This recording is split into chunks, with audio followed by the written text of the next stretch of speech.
I've always considered myself to be very lucky. My father was born in Bridlington in northern England in 1899. And so I was the child of a man who was 54 years old at the time of my birth, my mother's second husband. I have two older brothers by her first husband. And my father had never been married before. He was brought up by an upper middle class English family who had been tea planters around the world and things like that. They'd been in China and in South Africa. And my father was at a good school in Bridlington. And as soon as he left school, he volunteered and went into the First World War as a subaltern, a lieutenant in the trenches, because he considered it his duty.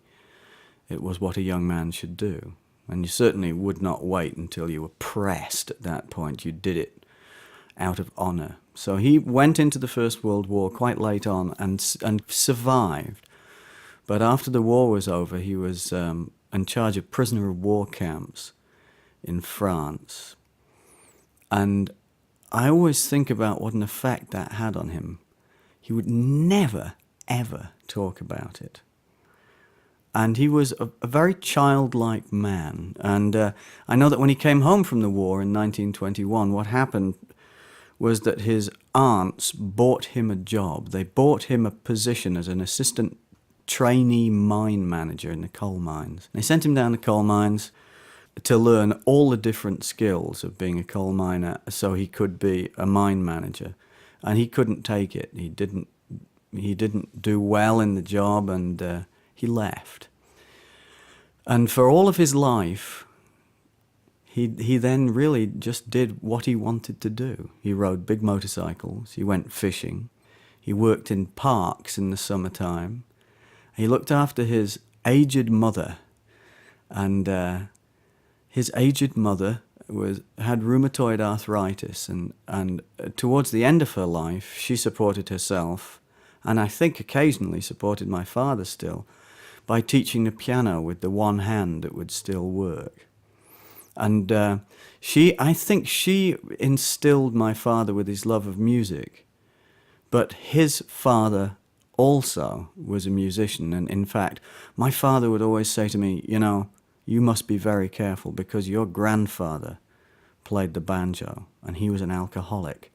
And in my mind, these two things, banjo, alcoholic, were always related. Oh my God, well, I play the banjo, maybe I'll be an alcoholic. And my father would say, he drank himself to death, And I saw pictures of this man, always pictures taken in the late 19th century.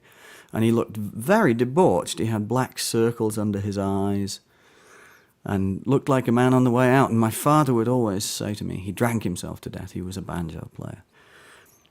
And so I had these terrible visions of death and banjo playing. It wasn't until 4 or 5 years ago when I finally took possession of the Simpson family Bible and really looked through the dates of births and deaths of all these people, that I realized that my grandfather, who I'd always visualized dying young and debauched, actually was born in about 1865 and didn't die till 1933. So I always had this vision of a man dying in his youth. And in fact, he lived into his 70s. I think he was pickled. I'm obviously a professional musician. That's what I've done all my life. My father never was a professional musician, although he was always a singer and a great performer. He would sing opera, light opera. He was the Mikado in the Mikado and the Red Shadow in the Desert Song and things like that.